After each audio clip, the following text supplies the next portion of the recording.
Hello， 大家好，我是程序员鱼皮，今天给大家分享一波后端程序员必学的技术。相信大多数朋友学编程就是为了找工作赚钱，想找到好工作就要通过面试，所以今天这期视频的形式会有一点点不一样。我会用一场亲身经历的超经典面试，帮大家记住后端程序员要学习的知识，以及为什么要学习它。说高大上点就是结果导向，通俗一点就是面向薪资编程。下面这场面试中包含了15道我精挑细选的超高频后端面试题，想进大厂，这些题目必须要会。大家可以试着答一下，能答出的小伙伴请在屏幕扣个1，答不出请扣2。建议收藏视频，防止错过。让我们开始吧。你是用什么编程语言呀？ Java 是吧？好，那我先看看你能否熟练使用它吧。先考你道基础的题目试试看。第一题，这个 Java 中2个等号和 equals 有什么区别？这个是 Java 语言中很重要的小细节，在工作中很多 bug 正是因为这种小的细节的欠缺才产生的。还有这个 final 还有 volatile 关键字我都还没有考你呢，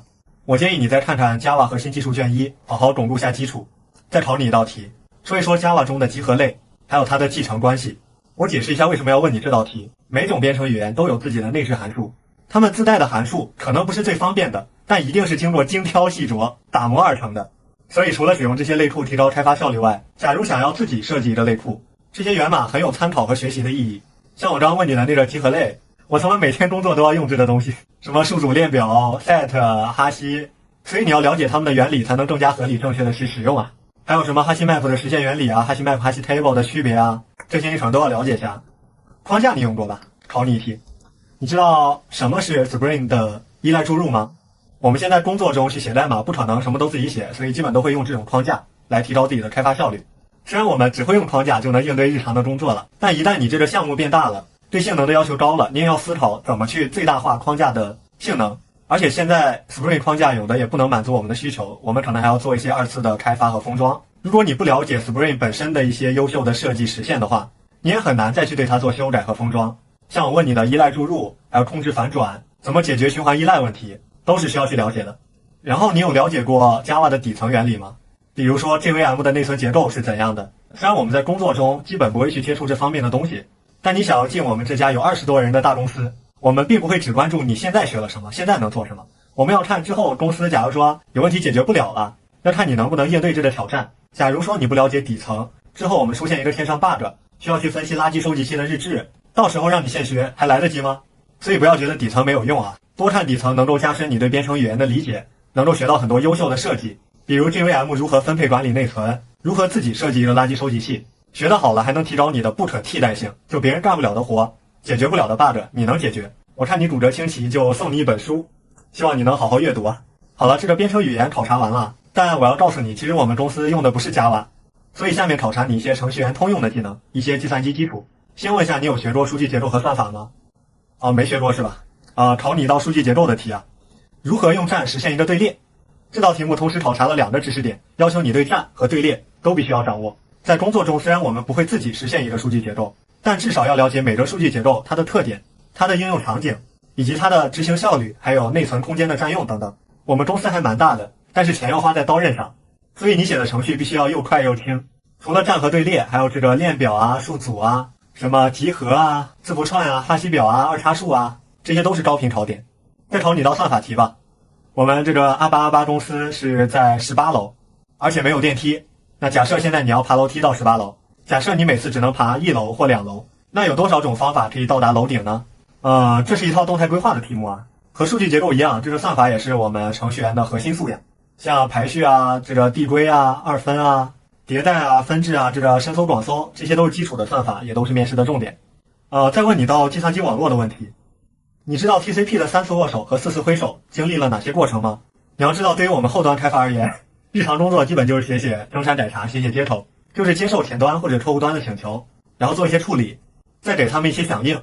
所以整个过程中数据都是在网络中传输的，因此网络知识很重要。像我刚问你的网络协议、HTTP 的请求和响应，还有这个绘画、4、7层负载均衡，都是常见的考点，都是工作中常用的知识。了解这些之后，有助于你写出更优雅规范的接口，减少网络请求的耗时，提高你接口的并发度。然后是一道操作系统的题目，你知道什么是死锁吗？为啥问这道题呢？就不要觉得我们工作中接触不到底层，底层就没有用。不要忘记了，我们所有的程序归根结底都是跑在操作系统上的。所以像这个进程、线程、锁、文件、socket、CPU、内存管理、输入输出，这些都是比较重要的。而且你思考问题的深度、性能优化的极限，也取决于你对于操作系统底层的了解程度。好了，然后基础也问完了，下面问一些软件开发的题目。首先是数据库，请问 MySQL 如何性能优化？为啥问这道题呢？是因为我们公司的业务还蛮大的，我们这边的数据量动辄几百万、几千万，甚至还有上亿的。我们后台开发中又要经常的对数据库进行增删改查，所以说对数据库性能的优化，还有数据库的设计都提出了比较高的要求。可能还要了解一些数据库的基本概念，比如说事务、锁，你还要了解一些实操，比如说存储过程、查询计划、定位慢查询、数据库的备份等等。要不然你写出来的程序可能会有很多的 bug， 还有要预防删除跑路，这些都挺重要的。再往下看，问一下这个 Redis， 一个高性能的键值对数据库，对吧？请问 Redis 有哪些数据类型？为啥要问 Redis 呢？因为它在我们后端开发中作用非常大。比如我们可以用 Redis 做缓存，减少数据库的压力，提高性能；可以用 Redis 做分布式锁，解决并发冲突；可以用 Redis 实现单点登录，提高用户体验。此外 Redis 还可以做这个排行榜、计数器、布隆过滤器，还可以实现什么消息队列、发布订阅等等，真的是非常的牛逼。我刚问你的只是一道基本的题目啊，还有一些什么 Redis 的应用场景啊、Redis 的集群管理啊，像这个 RDB 啊、AOF 啊、持久化啊，这些问题可能你都要了解一下。然后我不知道你有没有听说过设计模式啊？下面给你一张纸，请手写出单例模式的代码。这个设计模式是程序员们在软件开发过程中抽象出的用于解决一类问题的方案，可以让我们重用代码，少写重复代码，让项目更好扩展可维护，还可以提高开发效率。很多的知名项目源码都是用到了设计模式，所以我们看不懂，并不是因为人家写的代码不好，但是会设计模式的人、懂行的人看起来会更快，甚至你看一个文件它的名称就能够知道整个项目的架构。所以说这个设计模式也是现在高频的考点啊。这个3大类23种，我问了你一个最简单的，其他的还有什么工厂模式啊、观察者模式啊，这本书送给你，蛮不错的。再问你到并发编程的问题，什么是线程池？为什么要用线程池？我们身为后端程序员，需要思考如何用最少的机器资源，写出性能更高、更可靠、更稳定、更可扩展的程序。所以这个高并发系统的设计是很重要的。像这个线程池、锁、队列、并发包、同步异步，还有比较经典的什么秒杀系统的设计，什么订单超卖问题如何解决，你也需要有一个思路。然后我们公司的项目都是放在这个 Linux 服务器上的，不知道你有没有用过 Linux？问一下这个 Linux 它的 top 命令，它输出的那些参数分别有什么含义？这个是我们常用的系统信息浏览命令，可以查看资源的占用、系统的负载，帮助我们锁定一些有问题的进程线程。所以呢，这个基本的 Linux 指令你要会用。然后在公司中基本都是好几个人一起团队开发，所以我们把代码放到了一个公共的仓库中。所以我想问你有用过 Git 版本控制系统吗？这是我们团队开发中的必备工具。你光了解几个简单的 Git 操作啊，怎么把代码上传下载，其实这还不够。你还要了解这个工作区啊、分支、什么代码合并、回退，尤其是解决冲突。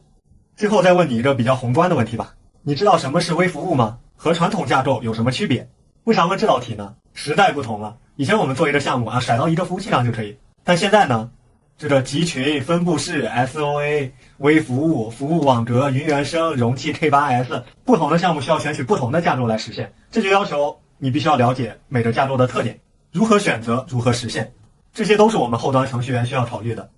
好了，不知道大家能答出几道题呢？可以打在屏幕上。视频时间有限，所有以上题目我都挑选了自己认为不错的题解，整理在了我的原创公众号程序员鱼皮中，欢迎关注后回复后端就能自取了。可见想要学好后端进大厂还是挺不容易的，大家加油吧！我是鱼皮，一名在工作之余一边变秃一边分享编程学习经验和技术干货的程序员 UP 主，原创不易，希望大家可以点赞、收藏、投币3连支持下，谢谢大家，我们下期再见。Hello， 大家好，我是程序员鱼皮。想要更快、更准的写得一手好代码，就要选择合适的开发工具。对新手来说，这更加重要。好的工具可以大大降低学习和开发成本，帮你学下去。因为我是一名全站开发者，接触的工具还算比较多，所以今天给大家分享我用过的4大类、近30种主流开发工具，保证让你发现宝藏，大开眼界。大家可以把自己常用的写代码工具敲在屏幕上。要是我视频中漏讲了，女装安排。相反，要是帮大家了解到了新工具，给个3连可好。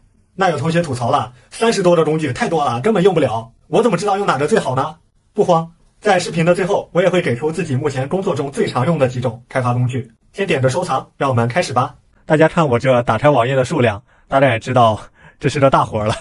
为了录制的视频，我还特地把一些开发工具又重新下载安装了一遍。虽然很多啊，但其实可以归纳为4类，分为本地编辑器、本地 IDE、外部编辑器，还有外部 IDE。我们先看本地编辑器，首先是这个最经典的破玩意儿，就是记事本，可以把它当做一个最原始、最纯洁的编辑器来使用，然后也可以写下 HTML 代码之类的，只需要在保存的时候改一下文件的后缀，就可以把它当成代码文件来运行了。我天真的以为可以帮助我培养这个写代码的规范，其实没有必要，真的不好用，真的不好用，打着2分吧。第二个软件是 Notepad++，它其实是记事本的升级版，什么 ABCDEFGH 啊，各种字母开头的这个编程语言基本都支持，打开也是比较快，比较方便。那这个编辑器打2星吧，因为考虑到它的作者。下一个是 Sublime Text， 这个编辑器极其轻量，在低配的电脑上也能秒开，而且界面非常简洁，也是基本支持所有的编程语言。比如说写这个前端代码，然后输入几行，它就能够自动的智能补全，而且也可以通过安装插件来增强编辑器的功能，什么代码美化、代码提示。看到这里，大家能不能理解什么是本地编辑器了？说白了，就可以在软件里面去打字，只不过提供了一些额外的扩展或者说插件，可以将它们打造成灵活强大的代码编辑器。特点的话就是轻量、灵活、快就完事儿。这个编辑器大家打几分呢？我给它打5分吧，觉得还是挺好用的。下一个编辑器是 Vim， 这个编辑器我们需要在 Linux 服务器上去使用，很多 Linux 系统会自带这个软件。打上 Vim， 好，这就进入了这个软件，没有华美的界面，也没有智能的提示，所有的操作全部在这个小黑框中进行，所以对于新手来讲可能不太友好。想要很自如的去操作它，那你就要熟悉这个编辑器它奇妙又灵活的快捷键。甚至有网友给出了一张 Vim 操作的键盘图，比如可以按冒号切换模式，输入 WQ 保存文件，可操作性还是很强的。但是我们工作中却经常用到它，做后台开发的同学最好还是了解一下它的基础语法。下一款文本编辑器呢是 VS Code， 就是大家口中常说的永远的神。的确 VS Code 很强，它是微软于2015年发布的免费开源的轻量文本编辑器，界面非常的极客范儿，很优雅，使用简单，打开快速，还可以通过安装各种各样的插件来增强编辑器的能力，把它打造成一款项目开发利器。像我前2天刚给大家演示使用 VS Code 进行远程开发，非常方便，大家感兴趣也可以看一下。然后是这个 Autumn， 官方自称它是一个21世纪的黑客文本编辑器，它的特点大家也看到了对吧？这个界面非常的炫酷，黑不拉几，和 VS Code 一样，我们可以通过安装各种各样的插件来增强这个编辑器的功能。其实我在大2的时候就知道这个编辑器，但当时这个编辑器在 Windows 上老是出一些莫名其妙的闪退问题，现在只能给它打个4分吧。好了，上面提到的几款本地编辑器呢，虽然说打开快很方便，但是呢，通常我们做完整项目时会选择包含有更多功能的本地 IDE。 推荐几款主流的，首先是这个 JetBrains 啊，这是一个全家桶，它几乎覆盖了所有主流编程语言的集成开发环境，比如说写 C 的、写 Go 语言的、写 Web 的、PHP 的、Java 的，应有尽有。 IDE 是集成开发环境，除了写代码外，还包含了各种开发、运行、调试、测试、版本控制等开发一个完整项目所需要的工具。它也是可以安装各种各样的插件的，非常强大，我给5星。下一个软件呢是这个 Visual Studio， 官方称它是面向任何开发者的同类最佳工具，支持很多主流的编程语言，什么做软件、做网页、写后台、写 APP、写云应用都可以。但它的缺点也很明显啊，就是说实在是太重了。我记得我大1初学 C 语言的时候用它装完之后，我的 C 盘就炸掉了。大家在安装的时候要注意啊，千万不要选择默认的位置。还有就是一些不需要的组件啊，尽量就先别安装了，很多东西可能你从入门到入土都不一定能用到。也正因为这点呢，我个人觉得它不是很适合新手，但每个同学肯定都有自己的看法，大家也可以讨论一下它到底适不适合新手。除了这些之外，还有这个 Eclipse， 是一个曾经很流行的跨平台开发工具，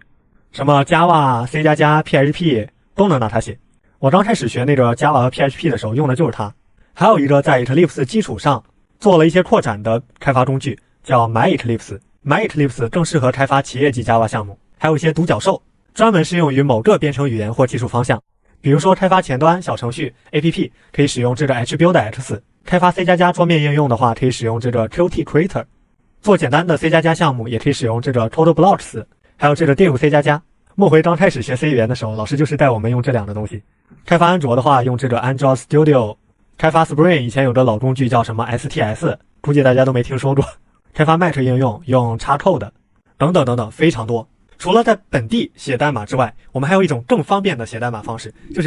是什么都不用下载，直接打开网页就能写代码。比如说这个 Docker， 大家看，很多编程语言都可以直接在线运行。还有这个小闪电，也是提供了30多种编程语言的在线写代码运行环境，比较适用于学习新的编程语言和技术。还有这个菜鸟工具，还有这个 BJSON。除了这些简单的外部编辑器之外，如今这个前端外部 IDE 技术也是非常的流行。我们不仅可以在网页中写小代码片段，甚至可以把整个项目的开发、团队协作、构建、部署流程全部在这个网页上去完成。比如说这个 Code Sandbox 在浏览器中提供了代码沙箱环境，可以像使用本地 IDE 一样，云端装环境，云端写代码。更激动人心的是，我们可以把自己写好的代码随时一键分享给别人，还可以看到其他同学的作品和代码。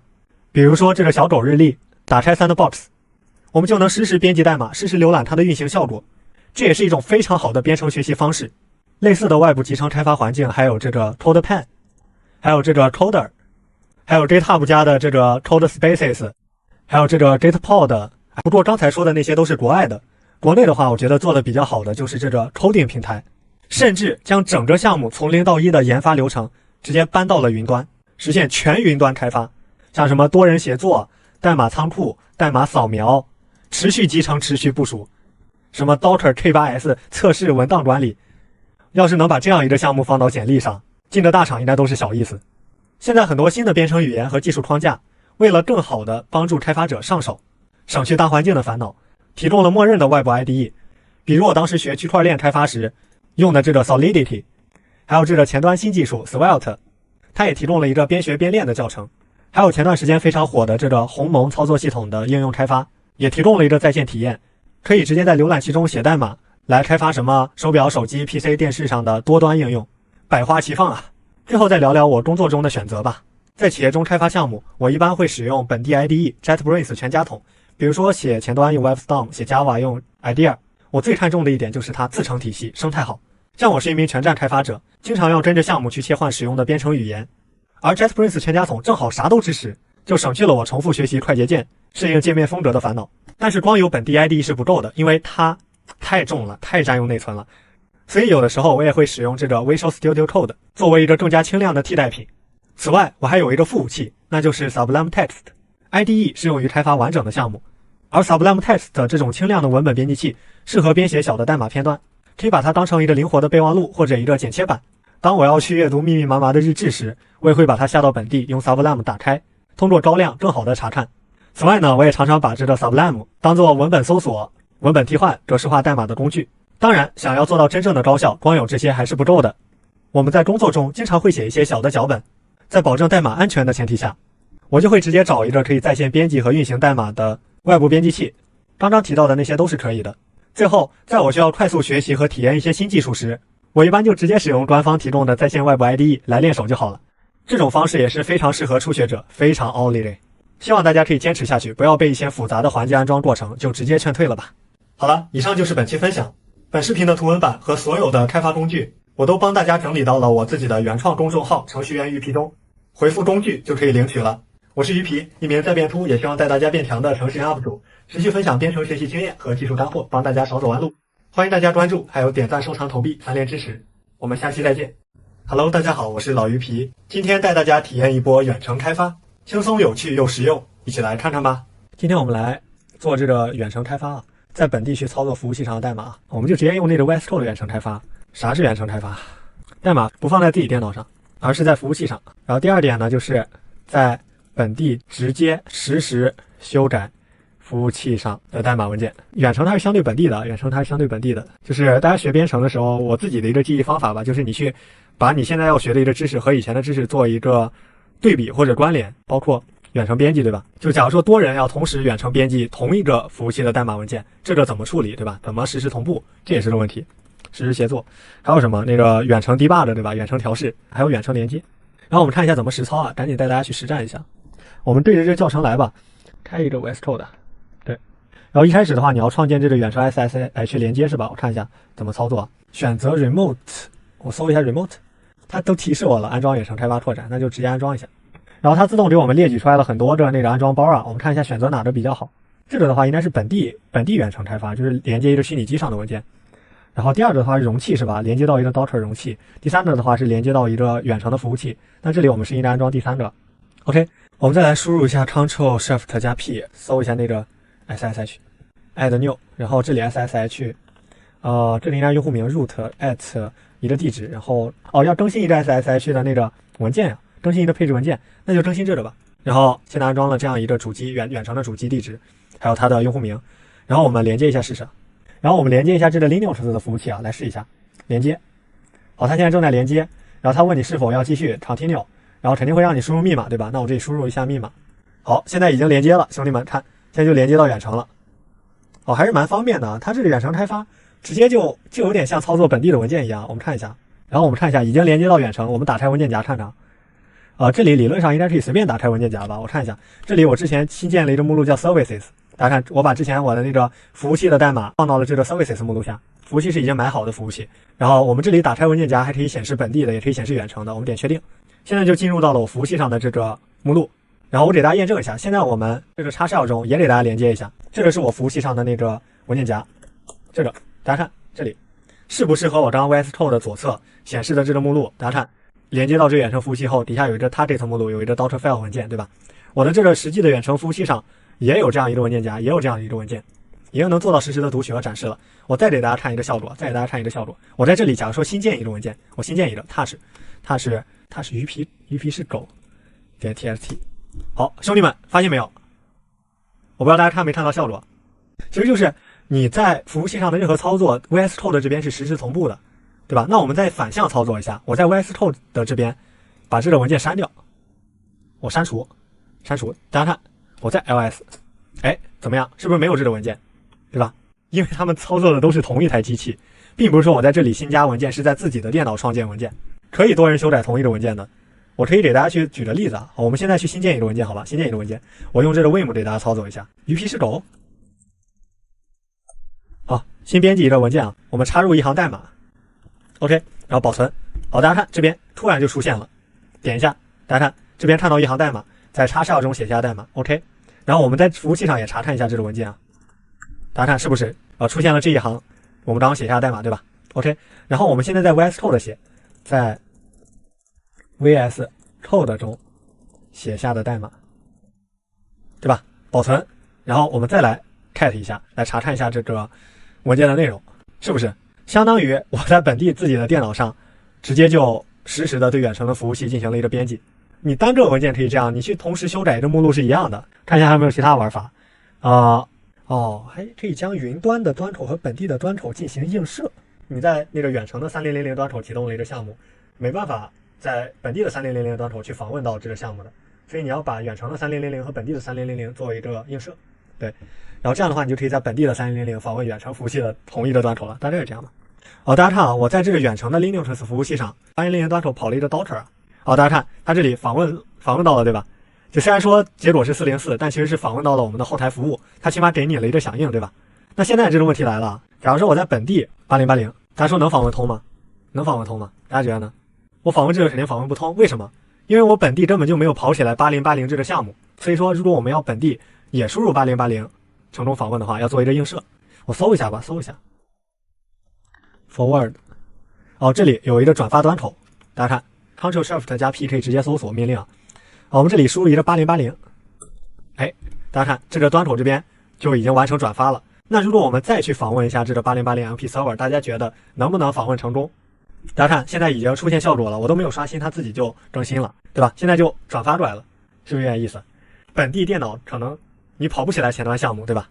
然后我们就可以在这个远程的服务器上，你去跑起一个前端项目，然后在远程服务器的3000端口去运行。运行完之后呢，我们只需要在本地建一个端口的映射，就能够在本地的浏览器中实时查看这个网站的效果，并且呢，我想编辑也可以随时编辑。好了，我们现在无情一点吧，把这个删掉吧，把这个删掉。f 鱼皮行，删掉。大家看左边，立刻就删掉，对吧？ OK， 这就是远程开发。好，大家以后可以试一试啊。远程开发有一个好处就是说，假如说你们团队的人要同时编辑一个代码，就很简单了。你不仅说是可以在远程的服务器实时去编辑代码，你还可以随便的去管理你的远程服务器上的文件。以上就是本期内容，怎么样？大家学废了吗？我是鱼皮，一名在变突也在带大家变强的程序员 UP， 持续分享编程学习经验和技术干货，带大家少走弯路，少掉毛。有帮助的话，求着点赞、收藏、投币3连支持，谢谢大家，我们下期再见。Hello， 大家好，我是鱼皮。最近我收到最多的问题就是，我学编程的时候记不住代码，怎么办？这让我不禁想起了一句经典的词儿：孩子学编程老不好，多半是背了。其实我自己的记性也非常非常差，也是敲一次忘一次，我就玩命努力的在那儿背代码。关键最气的就是我背下来了，我发现自己还是写不出代码。但后来看了网上很多同学的经历，才发现记不住代码才是正常的。就包括我现在工作了，其实身边的同事写代码也都是找着文档在那到处翻。所以后来呢，我就改变了自己的编程学习方法，提高了效率。今天就把我的方法分享出来，希望还在迷茫的小伙伴们能够看完这个视频，收藏起来，学以致用。本视频分为3部分，首先是一些通用的提高记忆的方法，比如说编故事，我们可以试着把看到的知识点和自己看过的漫画、小说或者电影情节，或者和自己认识的人或事进行关联。第二种方法是兴趣强化，就我们更容易记住自己感兴趣的东西。那即使你对这玩意儿没兴趣，你也可以通过看一些更有趣形式的分享，比如说短视频，来提高兴趣。第3点是利用感官，就在我们记忆的时候可以添加一些肢体动作，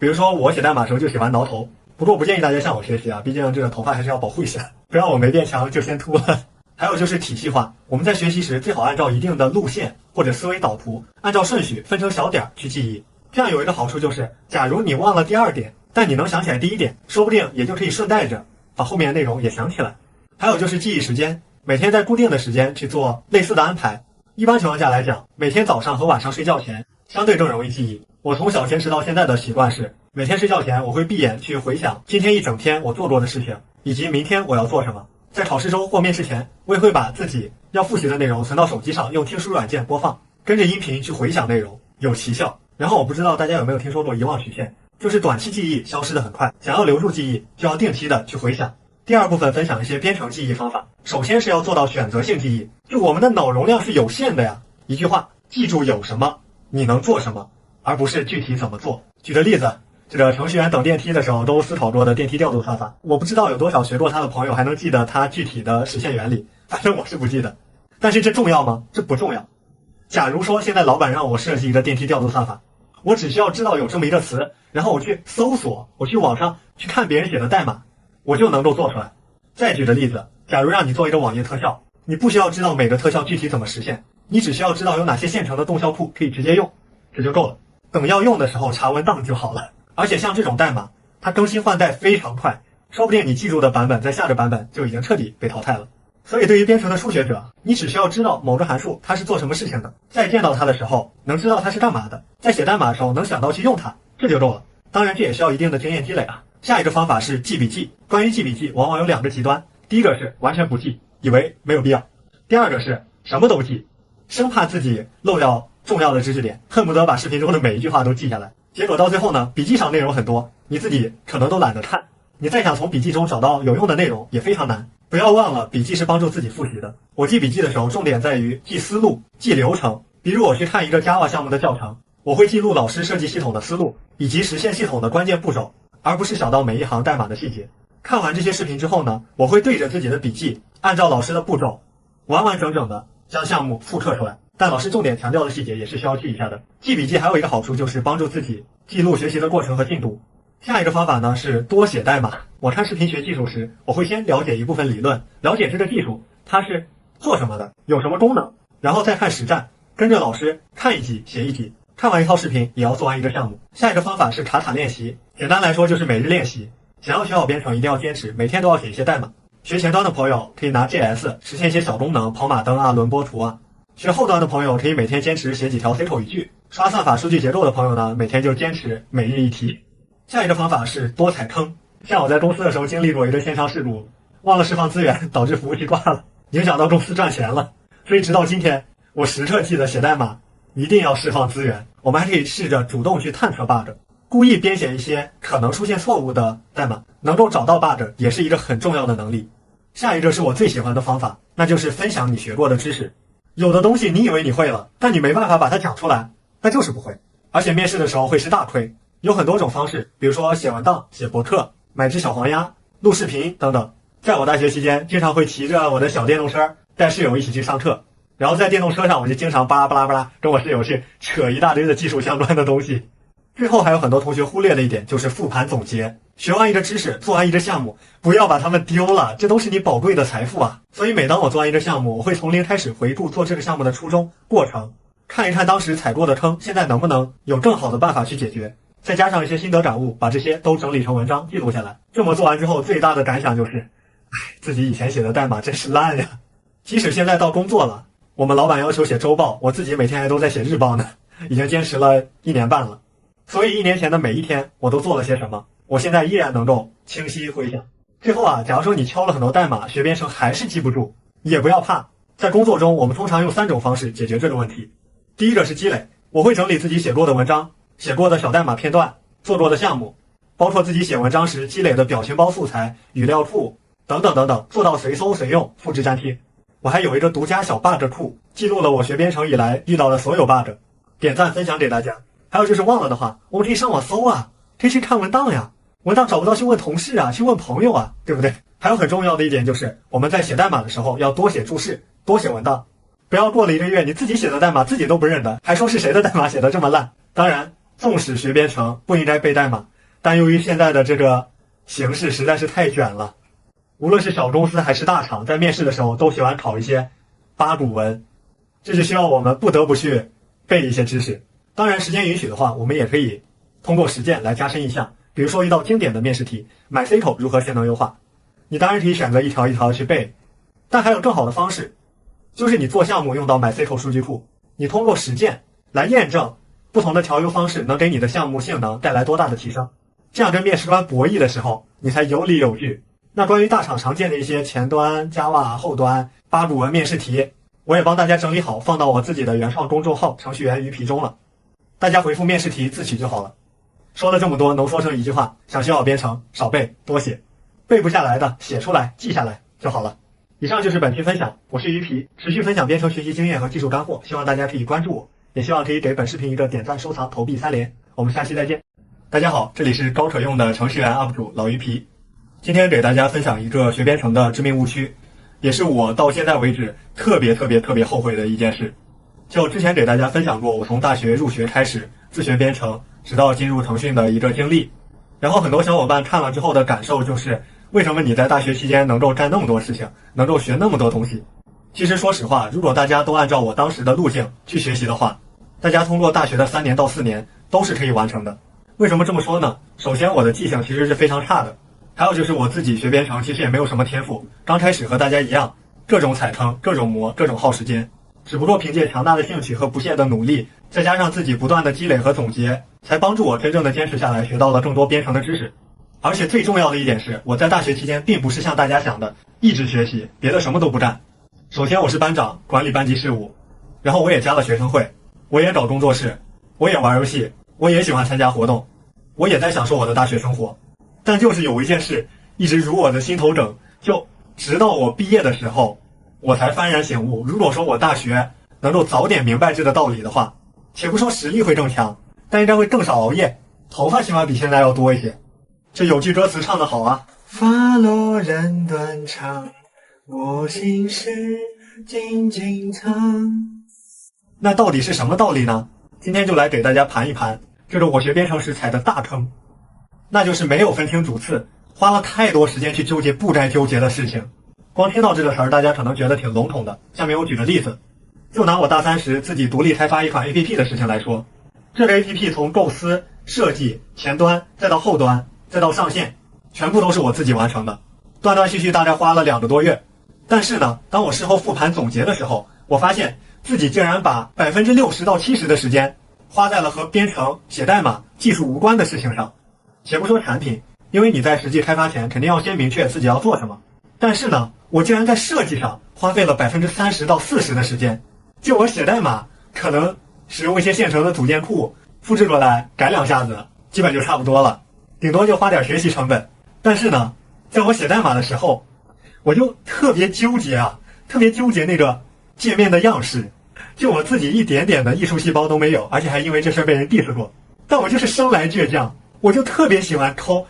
这个框框它要再大着2像素，这个字体要再小着1像素。而且我不知道大家听没听说过这样一个梗，就是你让设计去做一个图标，然后他给你一个小图标啊，你说要再大一点，然后他给你一个大图标，你又觉得还是第一版的样式好看。其实我当时就是这样的，我就改来改去，有时候真的纠结，我真的是10级强迫症患者，你知道吧？还有的时间是花在到网上找素材，就看哪个图片哪个图标比较好看，而且就有可能我今天看这个图标不顺眼，然后明天睡醒了，好像还是原来那个图标比较顺眼，然后就改来改去又把它改回来了。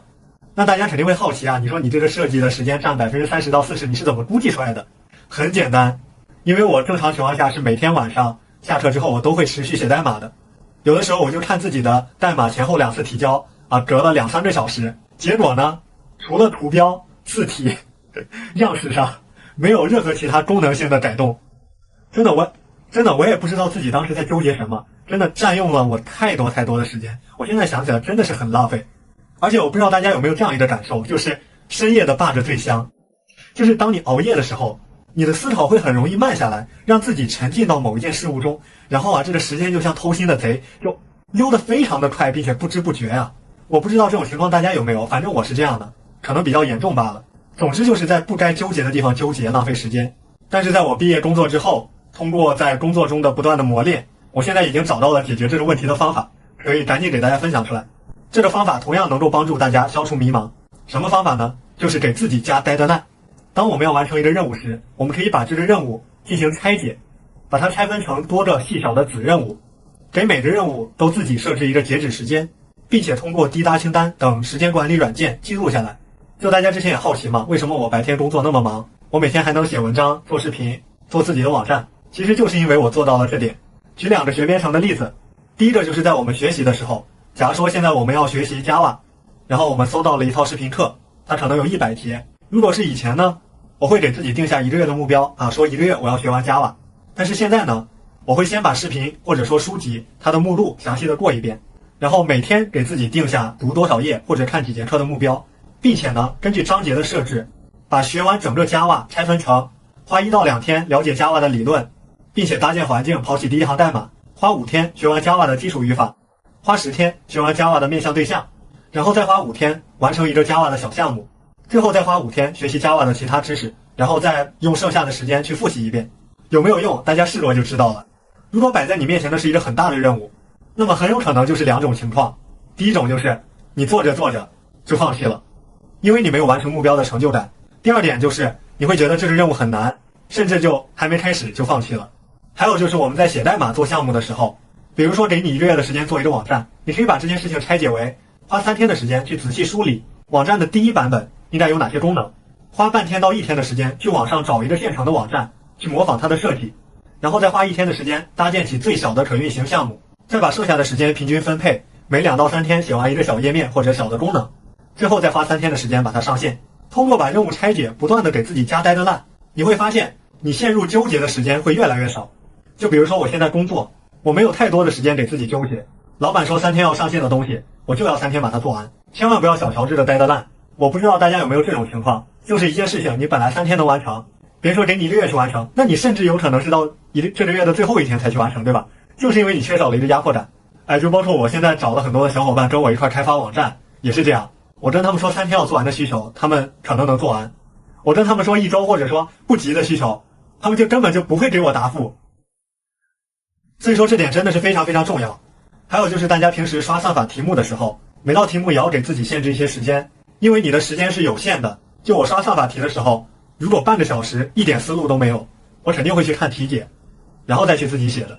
好吧，跟大家说了这么多，也是不希望大家去走我的老路，等时间没有意义的流淌之后才回过神来，悔不当初。如果觉得这个方法还不错，对大家有帮助的话，可以在屏幕上扣个1。还有就是建议把这个视频收藏起来，当自己懈怠的时候能够再激活一下。当然最后也要注意一点，就是太简单的工作就没必要把它拆解了，就不要把它留着以后再做了。就比如说这个一键3连是吧？下次一定，下次一定，这种话谁信啊？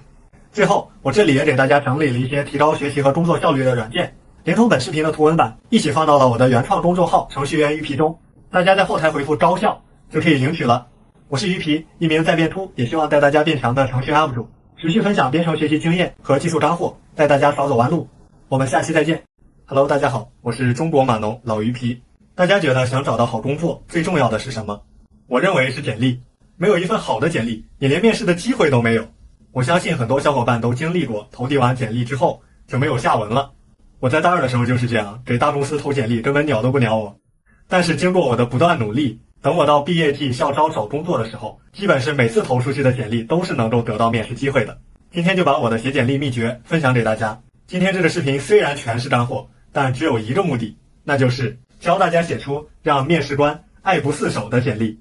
首先呢，带大家阅读一下我当时投递 BAT 时的简历，一页纸。首先姓名李鱼皮上海某大学某专业要面试这个后端研发岗位一张血肉模糊的帅照个人描述列了一下成绩，然后4、6级成绩，然后考了什么证书，然后在学校担任过什么职务，主要是学习什么方向的，然后列了一堆的这个荣誉奖项，我自己当时在大学在实验室的一些小小的不算研究的研究，还有这个实习经历，我有3段实习经历，每段经历是什么时候都干了什么都写清楚了，然后还有我做过的项目，然后最后的话还列举了一大堆这个我曾经学过或者说用的比较熟练的技术栈。首先大家觉得这份简历怎么样？可以把感受打在屏幕上，谢谢。我臭不要脸的觉得这个屏幕上应该是有不少夸我的小伙伴那大家觉得这个简历它如果成功的话，成功在哪儿呢？肯定是照片对吧？不开玩笑其实以前我自己也觉得这个简历还不错，但是后来真正到了秋招，然后看了一些其他同学的简历，我才发现自己的这个简历其实处在一个很尴尬的地位，也不是凡尔赛。就首先我学校211对吧，还不算计算机强校，和他们985名校比起来没有优势。然后是我虽然有很多的奖项，但是没有特别牛逼特别突出的奖项，所以说是不上不下。而且就现在的我来看，当时的自己其实简历上还有很多地方没有说清楚，或者没有把亮点表现出来，还有很多可以优化的空间。那屏幕前的小伙伴们要说了，说你这样的简历你都觉得是一般是吧？那你让没有项目经历的小伙伴对吧，我们怎么办？我们就进不了大厂了吗？其实大家别灰心这个只是幸存者偏差。对于大多数的同学肯定都会说，我根本没有那么多的经历，也没有参加过比赛，那我还能不能拯救一下呢？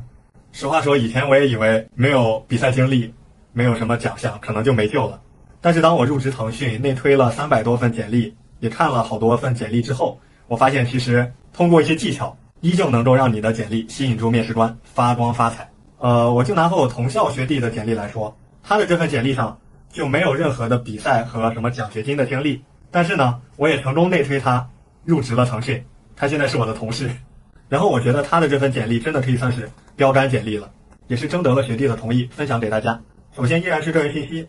然后是教育经历。这个学弟通过了4、6级考试，他还特地强调一句大一时通过4、6级考试，很有水平。然后呢，就是他列举的技术栈，然后后端数据库中间件，因为他面的是后端开发岗位嘛，所以把这个后端数据库中间件放到了上面。然后再往下的话还有什么前端云计算然后接下来的话就是实习经历。其实这位学弟只有1次实习经历，还是在大3暑假入职之后才补上去的，也就是说他找到第一份大厂实习的时候其实并没有这段经历。那大家觉得他为什么能够顺利进入大厂？我们再往下看一下他的项目经历他独立开发了基于 MERN 技术栈的新媒体信息流整合平台，用了这个前后端分离架构，使用什么技术构建了什么，然后对什么进行了专门的优化，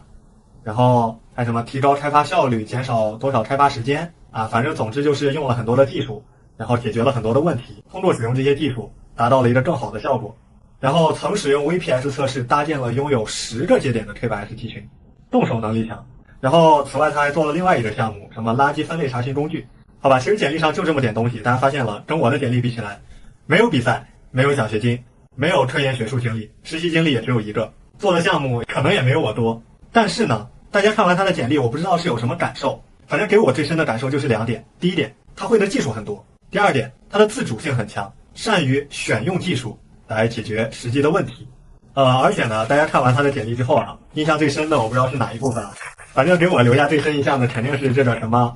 信息流整合平台是吧？虽然这部分内容很长，但是却字字珠玑，句句精华。就比如这句话，为适应产品特性加快迭代速度，后端用 Spring Boot 重构至 Node.js， 数据库由 MySQL 迁移至 MongoDB， 实现了前后一体的集中式配置中心，提高了接近1倍的开发效率。我见过很多同学他的简历上写自己做过什么项目，顶多就写一句啊，我用了什么技术，然后做了个什么东西。但是这位学弟他的项目介绍中包含了4个关键点，首先是为什么要做，对吧？为适应产品特性加快迭代速度。然后是用什么做，怎么做，由 Spring Boot 重构至 Node.js， 对吧？然后是实现了什么，就实现了什么前后一体的集中式配置中心，还加个修饰词儿。最后这个就是大家经常忽略的，实现了怎样的效果，提高了近1倍的开发效率。这个是最关键的，但往往是很多同学都会漏掉的。这个项目介绍有前因有技术有后果，给人的感觉呢就是这位同学他做事有目的有自主性，善于解决问题，并且善于分析和总结，这就是很多面试官都看重的特质。那问大家一个问题，假如你来当面试官，你最希望找什么样的同学做你的同事呢？漂亮的，帅的？当然不是，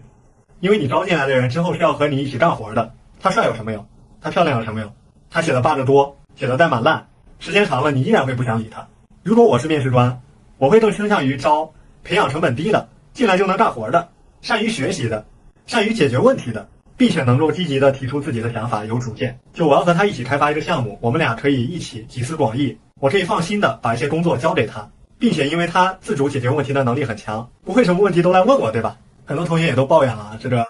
面试造火箭，工作拧螺丝，是吧？但大家要想清楚，企业招你进来并不是说让你干现在的这个活，而是希望以后当你真正面临挑战的时候也能够完成。然后除了刚刚提到的那些优点呢，简历上还有一些小的细节，比如说一些关键字的加粗，然后一些量化的数据，比如说 50%、90% 等等，其实都能给面试官加深印象。所以我觉得这种写法非常值得大家学习。所以如果大家担心自己简历上没东西写那就踏踏实实的、认认真真的做一个项目，然后按照这位学弟的写法呢，把项目经历写在简历上，相信能够大大增加你进入面试阶段的概率。学到的小伙伴们可以在屏幕上打一个学到的。最后我教大家如何从零开始打造属于你的第一份求职简历。首先呢，一定要有一个意识，那就是写简历要趁早，不要等到找工作了再去写。你可以逐步的优化，逐渐的把你获得的经历、奖项补充到简历上。然后写简历前呢，首先准备1张纸，并不是说真正的1张纸，也可以是一个文档，但要注意，简历必须1页，排版呢要整洁，色调不易观或过亮。一般我这人比较喜欢淡蓝色、淡灰色。然后呢，在下笔写之前，我们要先规划一下内容，就是把你的简历划分为哪些板块。一般来讲的话，我们会分为个人简介，像什么基本信息、照片、学校、专业、成绩、证书等等。然后个人描述，就是你的专业特长，然后你的个人技能，也就是你会的技术、技术栈，还有项目经历、科研学术经历，还有实习经历，大概这些。规划好内容之后呢，大家就可以开始填充内容了。比如说个人简介，那你的关键信息不能少。然后是个人描述，我很帅，我会打王者，千万别写这些无关的东西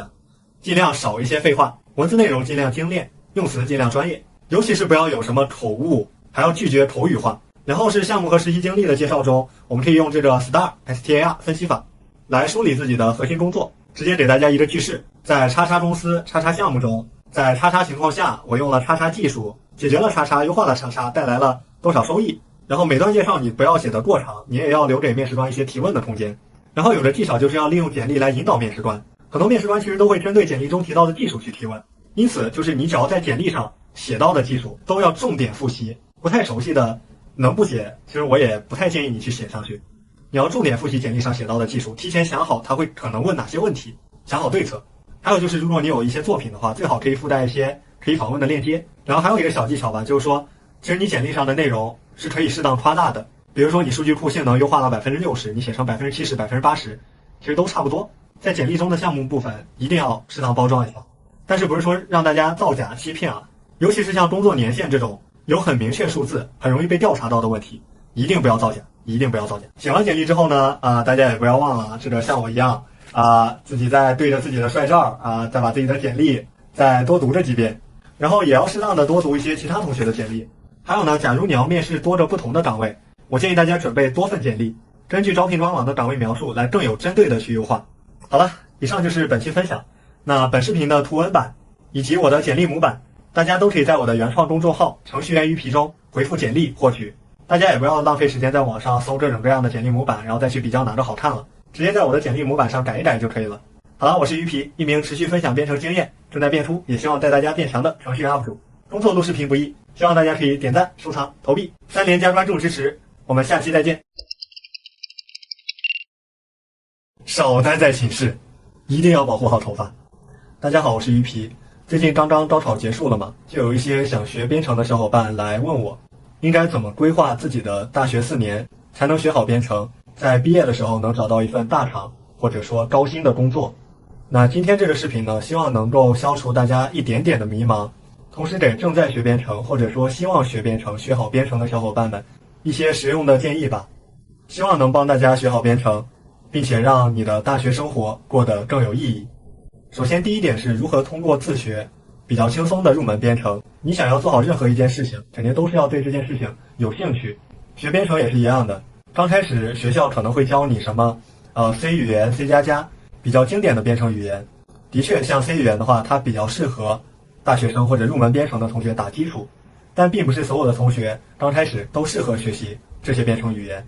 所以我建议大家除了在课堂之外，可以自己花点时间去学习一门额外的语言。那我个人比较推荐外部前端开发还有 Python 这种比较简单比较好上手的编程语言。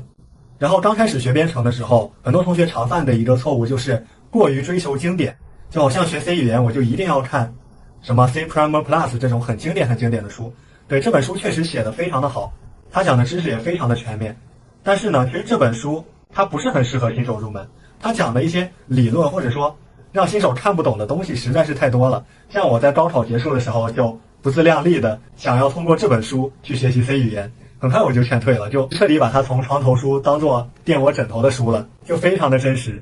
所以除了选择适合入门的编程语言外，刚开始学编程一定不要去追求经典，不要看很复杂的书，想着一次把所有知识学个全，这个完全没有必要。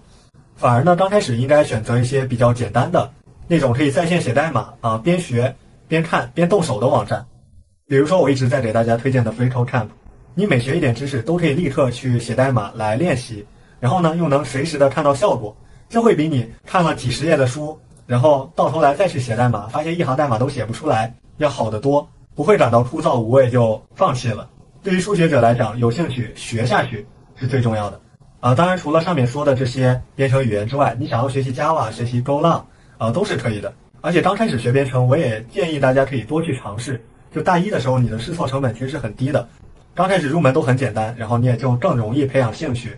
实践出真知，你也更能够知道自己到底适合学习哪门编程语言然后再给大家几点学习编程的建议。就结合我自己的经历来看，我认为你想要学好编程进大厂的话，至少要做到以下4点。第一点的话就是尽早确定目标，制定规划。其实我是一个211大学，我身边也是这样的，就是很多同学直到大3或者说大4面临找工作的时候，才发现自己学的知识真的是太少了，到那个时候才开始陷入迷茫，才开始发愁。其实现在一般大公司招聘从大3的3、4月份就开始招暑期实习，其实你的学习时间只有大1、大2和大3的上半学期，所以呢，大家一定要尽早的制定规划。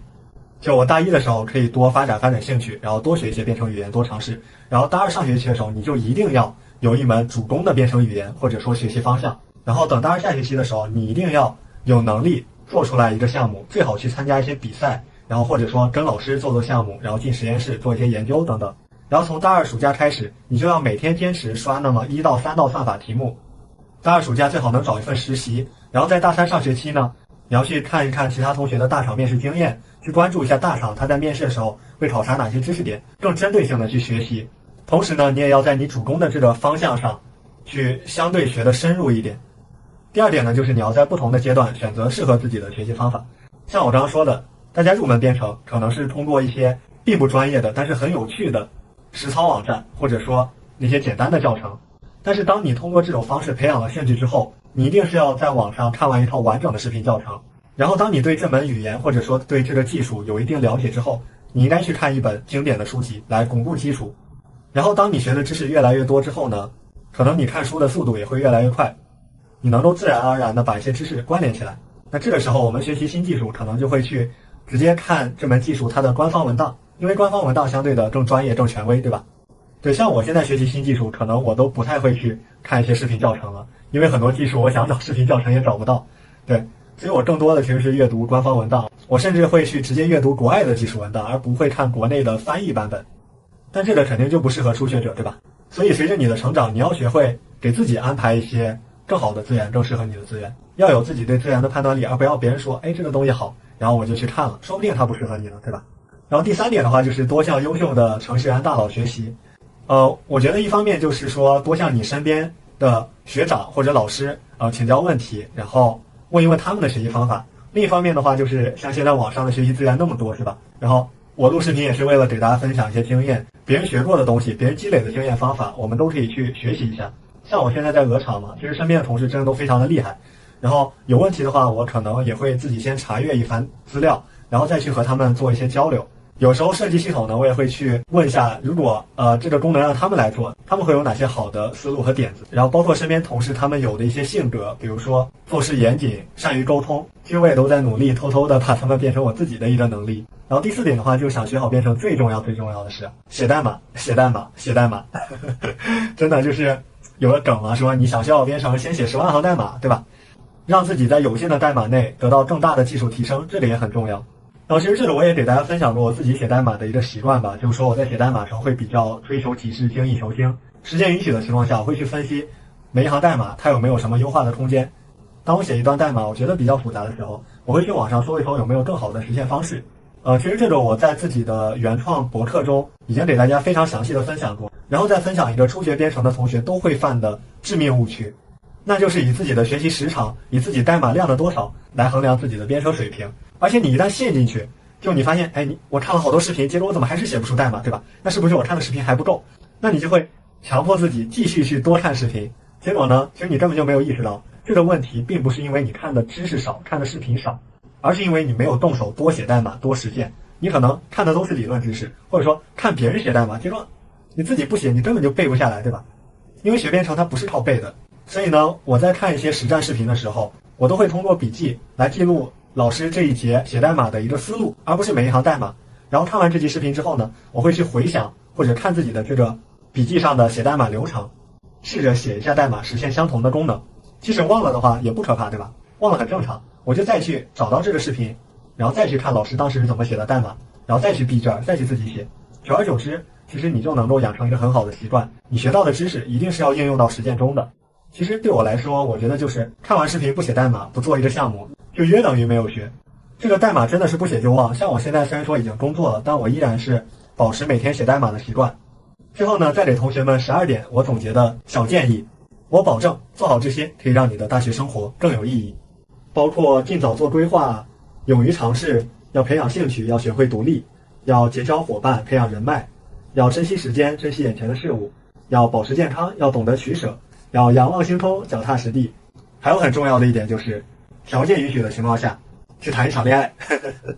毕竟这个工作之后再想谈恋爱啊，一方面是时间少，另一方面是机会也少。这个女程序员，对吧？哎，真的不好找。当然，最关键的2点一定要记住。第一个是少待在寝室，还有就是一定要保护好头发，一定要保护好头发，一定要保护好头发，尽量少熬夜吧。要不然等大家到了我这的时候，哎，真的想，哎。好了，本期视频到这里就结束了。本视频的图文版还有我个人从零开始自学编程到进大厂的学习经历，还有编程学习的方法经验，大家都可以关注我个人的原创公众号程序员鱼皮。大家关注的很多学编程的问题，也都可以在我的文章中找到答案。我是鱼皮，一名在变秃，也希望带大家变强的程序员 UP。点赞、收藏、加关注，一键3连不迷路。我们下期再见。Hello， 大家好，这里是中国码农脑鱼皮。前段时间呢，为了帮助大家更好的找到需要的编程学习资源，我做了一个编程导航网站，上线已经5个月了。现在网站上已经收录了接近2000个资源，其中一部分是由我们管理员上传的，更多的呢，则是由很多学编程的小伙伴们的自发推荐。至今为止，注册用户数也超过了3万，真的非常感谢大家。但毕竟人力有限，在运营过程中，我们发现还是有很多小伙伴在这个网站上找不到自己需要的资源。那有的小伙伴就跑过来找我说，鱼皮，我想要学 C++，能不能给我推荐一点资源啊？在编程导航上没有找到。那这样的需求多了之后，我也在思考有没有其他的方式可以更好的帮助小伙伴们在我的网站上找到需要的资源。所以呢，我和我的小伙伴们一起在网站上新增了一个功能，叫心愿墙。话不多说，让我带大家体验一下吧，顺便再聊那么一点点技术。假如说我想学习 Python， 然后呢，我就在这个网站上搜索 Python， 结果发现没有 Python 的学习资源，那怎么办呢？这个时候我们可以进入世界心愿墙，在心愿墙中，我们可以看到其他小伙伴们的心愿，比如说这个叫鱼皮的小傻子想要一些适合新手入门的 C++ 资源，还有帅帅想要 GS 红宝书的网页教程。那我们可以先许一个心愿，想要一些适合新手入门的 Python 学习教程。然后这里我们可以选择合适的标签，方便其他人搜索到我们的心愿。OK， 心愿现在就已经提交到了我们管理员的审核后台。为了保证大家发布内容的质量，需要我们人工审核通过之后才会公开发布。比如看这一条，它就没有什么意义嘛。然后把我刚刚发布的心愿通过，因为我自己就是管理员。然后其他小伙伴就可以看到我的心愿了。下面我开个小号。好，现在我切换到小号。大家在心愿墙中不仅可以发布心愿，你还可以搜索心愿。比如我是一名 Python 爱好者，我可以帮助一些 Python 小白来推荐资源。然后找到了这个鱼皮小傻子，说想要一些适合新手入门的 Python 教程，然后我们满足一下他。好，进入心愿详情，可以点击帮忙完成。满足心愿时需要先填写一个资源，那为了方便管理，现在大家只能选择编程导航网站中的资源。我们可以找一个 Python 的入门教程，比如说这个 Python 简明教程，然后把它的 ID 进行复制，粘过来。这里你还可以对你推荐的资源进行描述，然后点击提交就能自动发布了。然后大家就可以在这个心愿详情页看到其他同学的推荐。心愿的发布者呢，如果觉得这位同学的推荐还不错，那你可以采纳它，一旦采纳将无法撤销。好，采纳成功后，这个心愿就算被满足了。大家也可以试着在这里许下自己的心愿，或者帮别人完成愿望。当然现在只是简单的完成了一个心愿墙的功能，还有很多的细节还需要优化。对，而且 bug 肯定也不少。然后希望小伙伴们可以在留言区给出一些建议，或者帮我指出一些 bug。然后这个心愿单功能是怎么实现的呢？其实整个编程导航网站用到的技术有哪些功能，关键功能怎么实现，甚至是它的前端、后端、服务后台有关的所有的代码，其实都已经开源了。然后大家可以看一下这个项目。其实随着一个系统的功能越做越多，我们在开发新功能的时候，基本不用从零开始写代码，直接复制一个现有的功能，然后稍微改几行代码，然后稍微改一改页面的样式，基本一个新的功能就做出来了。那我这个心愿单系统呢，它肯定包含前端还有后端了。后端的话，我是用这个腾讯云的云开发，然后大概写了这么多后台的接口，有什么增删改查、采纳心愿、满足心愿，还有心愿回复的增删改查，其实还是蛮简单的。然后前端的话呢，就是先定义一个数据模型，比如说这个心愿它有哪些字段，定义心愿满足的类型，然后编写 service， 就是一些前端向后端发送请求、封装前端业务逻辑的函数，比如说这个审核心愿啊、获取心愿啊、删除心愿啊等等等等。然后就是前端工程师的日常了，就是写界面，对吧？然后写这个心愿墙页面啊等等等等，然后在界面中去调用我们刚刚写的 service 的方法，这样就大功告成了。其实老实说，当你学完了一定的技术之后，再去开发一些类似这样逻辑并不复杂的系统的时候啊，其实真的非常简单。你像我的这个心愿单，对吧？基本就是增删改查，撑死再写一个多表关联查询。但是要我说，假如你一个人做这东西，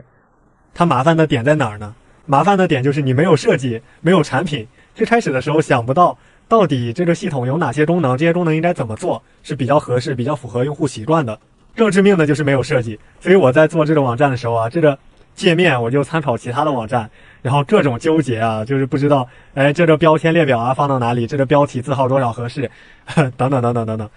对，这些东西占用了大部分的时间。其实写代码的话倒是很快的、很轻松的。所以说全站工程师你要自己做一个产品，还是非常非常难的。所以希望对小伙伴们有帮助吧。最后呢，就再次给大家推荐我个人的原创公众号程序员鱼皮，是我个人写博客、写文章，分享个人成长路线、编程学习经验、学习方法、技术干货的地方。欢迎大家关注，让我们一起成长，一起进步。编程导航也可以在这里找到。为什么我今天会戴这个帽子呢？因为我怕帽子摘下来会闪到大家的眼睛。好了，以上就是本期分享。如果有帮助的话，希望小伙伴们多多点赞、收藏、投币，3连支持哦。对，今天给大家分享一下程序员的前端学习路线。对，为什么网上这么多路线，我还要再整一遍？首先，我的这份路线它是一个全面的前端知识点大梳理和汇总。然后，所以呢，大家看一下我这份路线有多全呢？包装了好几天。我们先看一下这个长度，对，如果说要打印出来的话，我估计也得有1米，起码有1米。长确实是长，长确实是长。但是呢，大家也看到了，网上这种路线又写的非常全，然后很有可能被劝退的是吧？那所以呢，我的这个路线的第二个特点就是把前端的学习分阶段，并且在每个阶段给大家一个学习目标，能够帮助大家更加线性、有顺序，然后有目的的去学习。然后我们可以举个例子啊，对，我把整个前端学习路线分为了前端入门、巩固基础、前端工程化、前端优化、前端生态、前端求职、前端未来7个阶段。然后每个阶段都是有一个目标的，可以帮助大家理清这个学习的思路。第三个特点呢，就是我用一些符号对知识点的重要程度做了区分，大家可以选择自己需要的学习。首先，这个星星就表示必学。那如果说你追求速成的话，你可以只关注这张路线图上打星星的部分，这样就帮助你过滤掉了非常非常多的知识点，对，可以帮助你快速的入门。然后第二个呢，就是建议学，就是打绿勾的知识点，是非常重要的知识。但是呢，你不一定在刚开始学前端的时候就要学它。然后还有像这个打感叹号的，就是面试的重点；像这个打错号的，就是一般情况下你没有必要学习的，可能已经过时的知识。第四个特点呢，就是我给很多的知识点，就是附上了描述和资源链接。大部分的知识对大家来讲应该是陌生的，所以呢，我给这个路线图附上了描述。对，就是你可以知道这个知识点它大概是干嘛的。那并且呢，我给一些知识点附上了一些学习的资源，一些文章或者视频等等。对，这就方便大家去学习。然后大家可能还是会觉得这个前端学起来还是会比较麻烦，所以呢，我提供了一个我自己学前端的一个非常非常清晰的学习顺序。然后大家可以从我的这个学习路线上，再结合这一整份大而全的知识点，你就知道大概前端需要怎么去学了。对，然后最后呢，就是我在这个前端学习路线的最后部分，还附上了大量的优质学习资源，像有什么各种前端的学习网站，然后有这个前端的资讯，有一些技术博客等等，还有一些学习要点。对。然后这个就是我这份前端学习路线图的一个特点，然后保证大家就是看完这份路线图之后，你能够明确，或者说至少有一个印象，就前端到底怎么学。然后这份学习路线分为几个部分，首先是前言，对，带大家明确一下学编程需要的特质。然后第二部分呢，就是主要的学习路线，就是我把前端学习划分为7个阶段。然后第三个部分呢，就是我的一个前端学习路线。然后第4部分呢，就是尾声，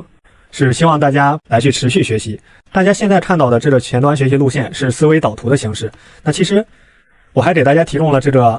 Markdown 文档的形式，对，像看文章一样顺序的去看这份路线图，对，也可以根据这个目录快速的跳转，你甚至都不需要下载任何东西，可以直接到我的网站上去阅读这份路线图。然后这个网站的左边呢也有非常清晰的目录数，对，点到哪里就能看到哪里。然后这个路线呢，大家可以关注我的微信公众号程序员鱼皮，回复前端路线领取。然后还是结合这个路线图给大家讲。首先我们看第一部分前言，前言就是学习编程时候需要的特质。像我的一个座右铭就是相信自己有能力，那么你就真的会有。所以学编程之前给自己打打气啊，对，这个兴趣、坚持、付出和心态，这4个都是学编程都是非常非常重要的，对。然后共勉。然后下面我们来进入这个第一部分前端入门。好，我们一层层展开，它会清晰一点。首先呢，我们在入门要学什么？主要就是学习基础的前端3件套。对，那在这个阶段呢，我建议大家边学边练，以培养兴趣为主，先不要把知识学得那么细，对，能快速入门，能写代码就成功了。OK， 那这部分给大家推荐了一些学习资源，都是在线练习编程的资源。对，然后还有这个 Pink 老师的前端入门教程，我觉得算是前端教程里面讲的是相对是好很多的。你看完这一阶段前端入门的知识点之后，你要能够了解和实践前端3件套的基础语法，并且呢，要能够使用开发工具，独立的，一定是独立的。你一定要能开发一个简单的网站，那我这里就以留言板为例了。对，一定要能开发出一个网站。做不出东西的话，你这个阶段就从头来过，或者说赶紧查漏补缺。那首先一个开发工具还是很重要的啊。俗话说得好嘛，工欲善其事，必先利其器。那这个开发工具我标了5角星，意思就是必学，千万不要跳出去。OK， 首先是要下载一个浏览器，这个话不多说了，我推荐是用 Chrome 浏览器。当然你做前端的话，我建议大家把这些浏览器都得下一下。对，因为之后我们要考虑到这个兼容性问题啊，这是后话。第二部分编辑器，就是我们在这个编辑器中可以写代码，强烈推荐这个 VS Code 吧。VS Code 呢，它相对是一个比较轻量，并且可以通过安装插件来扩展功能的前端开发工具。然后还有这个 Sublime Text 也是一个必下的，对，它是一个更加轻量的编辑器，大家可以把它想象成一个高级的记事本。下面再看一下这个文档笔记。学编程的话，记笔记是非常非常重要的。那记笔记的话，推荐大家学一下这个 Markdown 语法，还有 Tempora 这样一个软件。大家看到的这个，就可以用 Markdown 语法在这里轻松的去书写文档，对，从而不用关心各种排版问题。然后大家也可以用一些在线笔记的工具。然后还有这个 MD Nice， 它可以把你的 Markdown 文档进行一个非常优雅美观的展示。好，开发工具选完了之后，我们要进入3件套的学习。首先是 HTML， 它是前端可以说是最基础的技术了。它的作用呢就是编写网站的内容和结构。那大家如果说想要了解 HTML， 用这个资源就可以了。这是 MDN 专业的前端文档。然后首先我们要学这个基础语法，然后呢我们要了解常用的 HTML 标签。大家可以看一下这些标签你都会吗？然后像这个分区是我们以后最常用的标签，就 DIV。 对，大家可以把 DIV 想象成一个小盒子，其他的标签基本都能用 DIV 来代替。然后像标题标签、段落标签、图像标签、列表标签、超链接标签、表单标签、表格标签、框架标签，对，都是非常常用的，必须要会。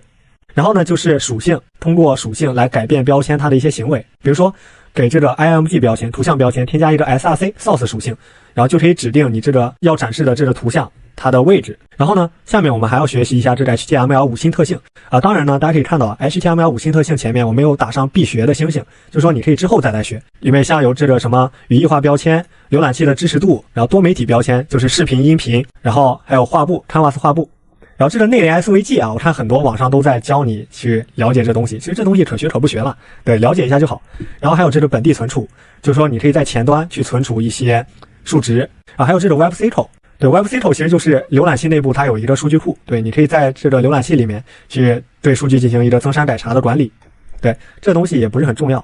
然后是这个 WebWorkers 其实你可以把它理解为 JavaScript 里的一个子线程，对，可以帮助你异步的去执行一些操作。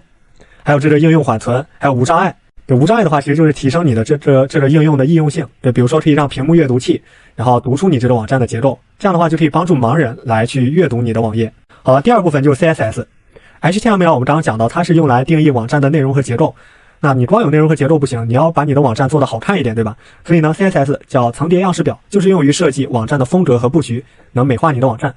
然后首先你要了解 CSS 的基本语法，然后引入方式有这个行内样式、内部样式表、外部样式表等等。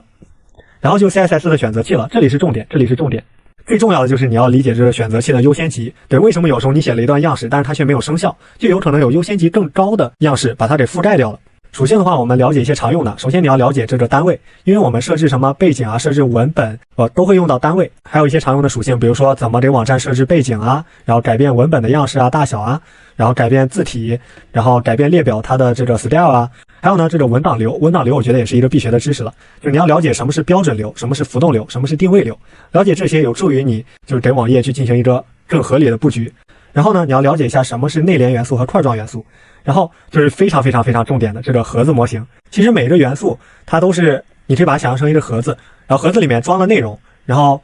在内容之外呢就是这个内边距，内边距之外呢有一个边框，边框之外呢就是外边距。对，内边距是你的盒子的边框到这个元素之间的距离，外边距呢就是你这个盒子和其他盒子之间的距离。大家可以直接打开 F12， 然后对着一个网页的元素去分析，对，这样会清晰很多。下面是 CSS 的浮动，就是设置浮动，还有清除浮动，还有就是定位。然后这几种定位的话，就可以让你将你网页上的一个元素放到网站上的任何一个位置，对，相对是非常的灵活了。然后还有就是这个网页上元素的一个层叠规则，对，上层的元素会遮掉下层的元素。然后还有这个 BFC 和 IFC 机制，然后这些机制是面试的时候的一个重点然后是 CSS3 的一些新特性了，最重要的就是这个响应式布局，直接适配这个 PC 端和移动端，就是因为有很多方便的布局，比如说这个媒体查询，对，还有 Flex 弹性盒子布局，还有 Grid， 还有一些 CSS3 还有一些其他的特性，像什么动画过渡、渐变背景、边框圆角字体，什么 2D、3D 转换这些大家就了解一下，不需要关心的，对。然后下面是重头戏 JavaScript， 一个脚本编程语言，然后它的作用现在也是越来越大了。然后首先你要了解它的基本语法，然后你要了解 JavaScript 的一些数据类型，值类型的话常见的6种值，还有引用类型是有对象数组函数等等等等。其实 JavaScript 里面万物也都是对象了。对，下面你要理解一些基本数据类型的转换，然后还有函数，你要理解概念，怎么定义函数，还有函数调用的几种方式，比如说圈距调用、方法调用，然后还有函数里面一个面试经常考的东西叫 B 包，然后呢就是这个对象。在 JavaScript 里面呢有些什么原型链，对，然后继承，然后 JavaScript 里你要了解它的常用对象，然后你也要能够自定义对象，然后是这个作用域这个在 JS 里也是一个面试高频考题，就是 JS 的作用域链。还有呢就是浏览器相关的一些 API， 比如说 BOM， 对，然后浏览器对象模型可以让你处理一些和浏览器相关的功能。然后还有 DOM 的话是一个非常重要的知识点文档对象模型，它其实就是可以让你用 JS 来动态的去修改网页的内容。然后呢，你要了解这个 JSON 数据格式。学了 Ajax 之后，你就能向后台发请求，从后台的数据库中动态的去读取数据，来更新你的网页的内容。然后还有像这个 JS 的执行机制啊，还有 ES6 的一些特性。然后这里推荐了一份 ES6 的入门教程，对这个 Promise 还有 ASYNC， 然后这一块还是很重要的，面试的时候也是一个重点。对，面试的时候他可能会问你这个 Promise 怎么实现的啊？我们每学完一个阶段，记得来回顾一下自己的目标啊。第二阶段呢，就是巩固基础，这一部分呢，你是要学习前端计算机软件开发相关的基础知识啊，不仅是前端，追求速成，直接往下看，好吧？首先这一块的话，我就放了2个资源，都是对 JavaScript 比较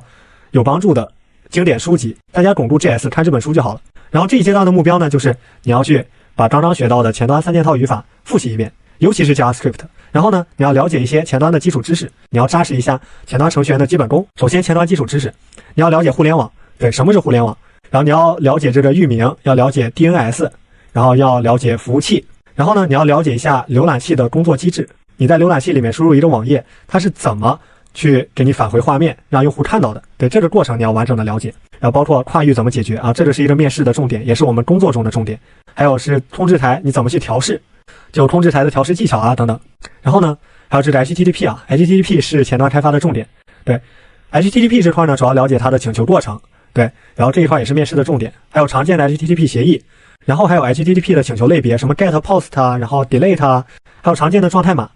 OK， 还有这个 WebSocket 我也把它放到这一块。WebSocket 的话，现在主要的应用是即时通讯，对，也是需要了解一下，但不是前期必学的。然后 Cookie 还有 HTTPS 都是非常非常重要的必学的知识点。OK， 还有这个 Session，Cookie 和 Session 的区别也是面试的重点。对，还有 HTTP 和 HTTPS 的区别也是重点中的重点，都是面试的重点。然后呢，学完前端基础知识还不够，对，这个时候呢，我希望大家平时每天也花点时间去了解一些对于我们整个程序员本身很重要的知识，比如说算法和数据结构。对，你可以不了解这些算法和数据结构，因为前端的话相对要求没那么高，但是呢，你一定要能够学会对一个算法进行时间和空间复杂度的分析。对，这个它对你前端开发性能优化是非常重要的。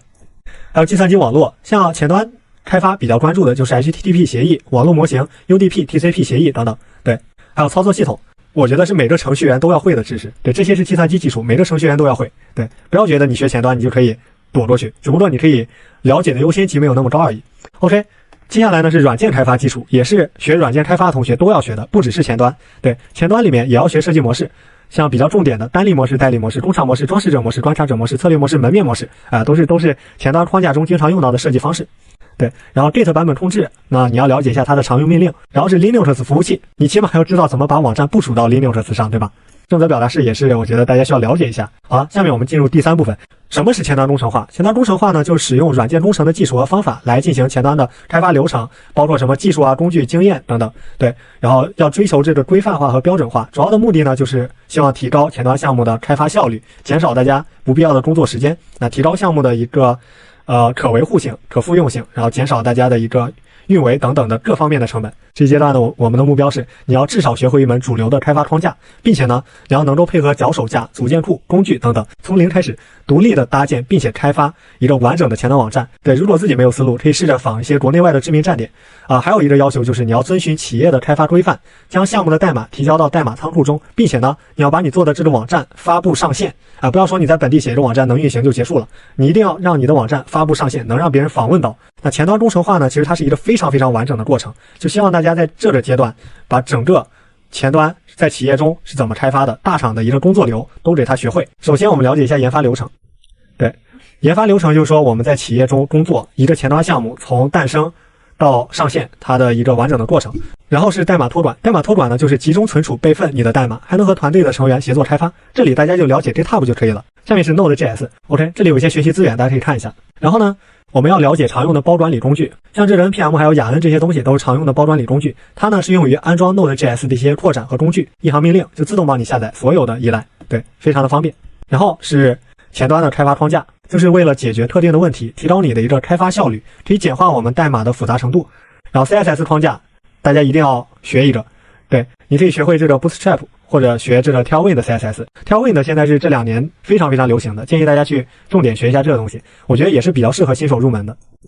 然后就是 JavaScript 框架 Vue、React 必选一门。然后 Vue React 它都有一些自己的一些生态了，然后还有这个 Svelte 是现在新兴的一个前端框架，大家可以了解一下。OK， 开发框架学完之后呢，我们看一下常用的封装库，包括这个组件库。对，我们写界面的话，就不可能说以后开发网站什么界面都要自己来设计，都要自己写，对，来直接用别人给我们写好的组件、写好的样式，对，直接复制代码，然后或者直接引入就可以了。LayUI 是一个相对适合新手的一个组件库，然后是数据可视化，可以不学，然后用到的时候了解一下就好了。这里这几个库大家都是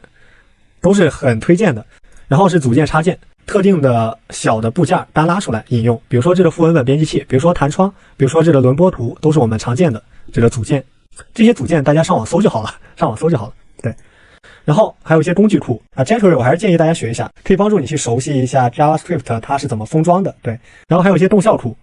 就帮助你快速的在网页上去实现一些动画效果，让你的页面更加的灵动。然后字体图标库，这里我列举了阿里的 Icon Font， 还有字节跳动的 Icon Park， 这两个都是强烈推荐。还有这个脚手架，帮助你快速生成新项目的目录模板，提升你开发效率和开发舒适性的工具。然后我们要学一下这个前端架构设计，比如说这个模块化、组件化 ，MVVM 是啥？然后设计原则，什么是单页应用啊？什么是多页应用啊？然后前端路由是什么？然后什么是 PWA 啊？这个渐进式外部应用啊？然后什么是有损服务？什么时候要用有损服务？服务端渲染是一个重点知识，服务端渲染，对。然后服务端渲染呢，就是在服务端去渲染 HTML 页面啊，把数据什么都封装好了，然后作为一个完整的东西返回给你前端。OK， 然后 BFF 呢，可以通过这篇文章来了解一下。然后我这里提了一下微前端，就我们把一个大的前端应用分解为一个更小、更简单的，每一块都能独立的开发、测试和部署的应用，对，从而可以解决说我们一个网站非常大，然后不利于变更和维护这样的一个问题。下面呢，我们了解一下这个 CSS in JS。就是用 JavaScript 来写 CSS 有几种方式，有这个内联样式、声明样式、引入样式，还有这个 CSS 模块化。对，这一块必学 ，CSS 模块化是必学的。对，你要了解一下什么是 CSS models， 就怎么把 CSS 变成了一个个独立的模块，还有前端我们怎么去开发调试，在本地自动更新页面，提升开发效率的东西。然后这里呢，通过这个隧道，直接在别人自己的电脑上访问你电脑上没有发布的东西。下面是这个 CSS 预编译。就使用新的扩展语言来增强 CSS 的能力，比如说这个 Sass， 对，必学。通过 Sass 呢，你可以去给 CSS 增加一些什么继承啊，然后定义变量啊这种。浏览器它是不认识 Sass 的，但是呢，通过 CSS 预编译，我们可以把这个 Sass 在最后开发完的时候，再把它转换为浏览器认识的 CSS。然后还有测试，大家要了解一下什么是 mock， 可以让你在本地在后台没有数据的时候，你可以自己伪造数据、伪造请求，对，可以帮助你进行这个单元测试。对，这个大家了解一下吧，常用的测试框架。还有怎么提升你的代码质量啊？那一个团队里面大家是共同写代码，你但凡有一个人写了垃圾代码，其他人都不好受。大家可以按照同一份规范来写代码，这样就会大家写的代码风格什么都是统一的，对，看起来就很舒服。不同的团队它的规范是不一样的哦。然后是类型校验，类型校验里有一个 TypeScript， 你一定要学的，迟早要学的东西。然后有这个代码检查，像 ESLint、StyleLint 啊，你代码写错了，它能自动给你查出来。然后代码风格，就是你可以根据配置自动格式化代码。还有这个提交规范啊，大家可以约定，就是你提交代码的时候都要去写一段你的这个提交的描述，对，包括就是你这次提交修改了哪些部分，改了哪些 bug 等等等等。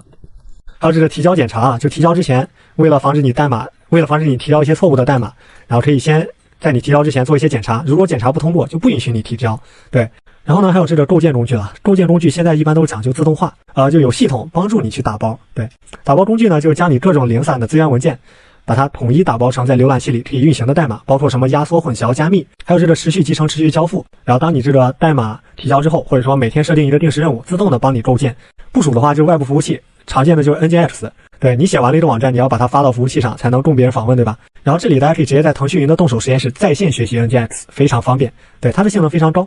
还有容器技术，大家也可以了解一下。还有一些应用的部署策略吧。假如说我们有10台机器，对，我们为了防止这个代码它有 bug， 我们可以先发1台机器、2台机器，对，等这1台、2台机器的用户确认没有问题之后，我们再把代码发布到全部的机器。对，这里也要了解一下。还有监控告警，监控告警就是说你发布应用之后，我们能够及时的收到一些用户的行为和反馈。OK， 下面我们进入第4章节前端优化。通过实践一些前端的优化方法，从多个方面来优化自己做过的项目，或者去优化一些别人做过的项目。可以把原网站和你优化后的网站做一个对比，最好是有数据和体验上的明显体验。对，然后性能优化这一块呢，你要了解一些常用的性能指标，比如说 FP、FCP，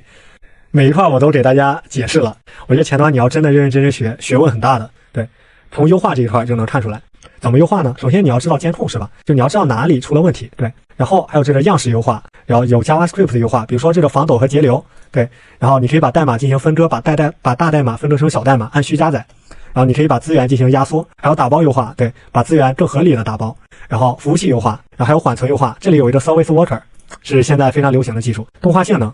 还有什么 DNS Prefetch 啊、Lazy Loading 懒加载啊，还有渲染优化、网络优化、移动端性能优化，重点标注了一下。CDN 就是内容分发网络嘛，这样用户去访问资源的时候、获取资源的时候，不需要跨越那么多的网段，可以直接去找到自己就近的地方。还有用户体验方面的优化，对，像这个设计系统骨架屏呢，就是说，你在没有数据的时候，你可以在页面上看到一些占位符，就是一些灰色的小条条，对，等有数据了，再把这些小条条变成真实的数据，这也是提高用户体验的一种方式。还有这个兼容性啊，包括浏览器兼容性啊，你可以用这些方式去解决。还有 SEO 就是搜索引擎优化，就是你做了一个网站，肯定希望把你的这个网站顶到百度的首页，那这个是有大学问的。然后是外部安全，其他的你可以不会，这个 XSS 啊，还是要学一下的。OK， 第4章节完成。然后在这一阶段，你一定要自己去找几个网站，去试着对它优化一下。你能不能进大厂？很大程度上取决于你这个性能优化这一块学的怎么样。然后第5部分，前端生态。什么是前端生态呢？就是如今前端的发展非常非常强了，然后它涉及的领域范围也越来越广，它能做的事情也越来越多。在这一阶段呢，希望大家就是了解一些前端它能做哪些事情，对，能做哪些更多的事情。就说你可以用一些构建工具啊，自动帮助你生成博客网站啊，生成文档网站等等。然后了解一下大前端了，用前端的3件套去帮助你自动生成什么移动端的应用啊，然后桌面端的应用啊，什么小程序啊，跨端开发框架，大家建议了解一下。就说你写一套前端代码，可以自动帮你生成以上所有这种类型的程序。然后还有移动端调试的方式啊，还有这个 Serverless 大家了解一下，数据库啊，什么服务器这些搭建的运维都不需要你关心了，你直接去使用这个 Serverless 服务商它提供的接口就可以了。你关心的东西少了，可以更专注于业务开发。云开发这一块大家也建议了解，你能够更高效更快速的去开发一个完整的小程序，或者说外部应用或者移动 app。然后还有低代码，对，大家写代码写多了肯定会累啊，对吧？很多重复的代码其实你都可以交给机器去做，交给框架去生成。那在这个阶段呢，我也希望大家自己去试着搭建一个个人博客，对，然后去用前端开发一下小程序，开发一下 APP。最后第6个阶段，前端求职啊，我说了这么多，整理这么大一个前端路线，就是为了大家找到理想的工作。然后这里给大家整理了一些资源，什么流程，什么简历软件，什么面试题库，然后面经汇总，然后面试实战，对，你可以直接在线模拟面试，等等等等，这些资源大家到时候直接看就好了。OK， 然后还有这是前端的未来啊，就是前端可能有哪些发展趋势以及热门技术，一定是要持续关注新技术的。对，比如说这个 WebAssembly， 你可以拿Go语言，可以拿 C++ 写前端啊，光有这些大家可能还是会迷茫，所以呢，我非常非常非常贴心的，还放了我自己的一个前端学习路线，把以上这么多完整的这样一个路线图总结成了一句话，就一句话。大家有兴趣的话可以看看这个文章。其实前端路线就一句话，这个基础3件套，先学3件套，然后巩固基础，然后学习框架，然后多做项目，最后按需学习，最后拓展视野，持续学习就可以了。对，至于这个按需学习是什么意思呢？大家看完我的这个文章就懂了。然后最重要的就是你不管学什么东西，全程多敲代码，多敲代码，多敲代码。尾声呢，我也给大家总结了前端学习的优秀前端人的一些特质，还有一些学习资源，里面有很多的实战学编程的网站，然后还有这个前端资讯有国内的有国外的，还有前端的博客，基本都是国内的一些大公司的技术团队，还有这个国外的一些比较知名的站点，还有这个学习要点，一定要3连啊！求求大家一定要3连。这个如果大家觉得这个东西好，我后面会把很多很多东西都整理成路线。对，在很多人眼里，程序员是一个神秘的职业，一直以来大家对程序员也有着不少误解。今天来测试下你对程序员的了解程度吧。总共10道题目，每道题目10分。若您知道答案，可在弹幕发送1024，请勿提前揭晓。系统将自动计分，并在最后给出评级和证书。提示：公平起见，程序员朋友需点赞才能参与哦。下面让我们开始吧。Hello， 大家好，我是鱼皮。今天呢，花几分钟的时间教大家如何制作网页上的小动画，非常简单啊！我保证每一位同学都能学得会，学不会来砍我好吧？由于等会儿我们要写代码，所以先请大家选择一款趁手的开发工具。我在学校时没有什么项目经验，现在要找工作了，简历上没有东西写，咋办？大家好，我是鱼皮。我不知道有多少小伙伴是等到求职写简历，甚至是在面试的时候，才意识到项目经验是有多重要。所以今天就结合一下自己的经历，分享一些适合自学编程的朋友获得项目经验的方法。其实看了视频你会发现可能也没什么，因为机会其实一直就在我们身边。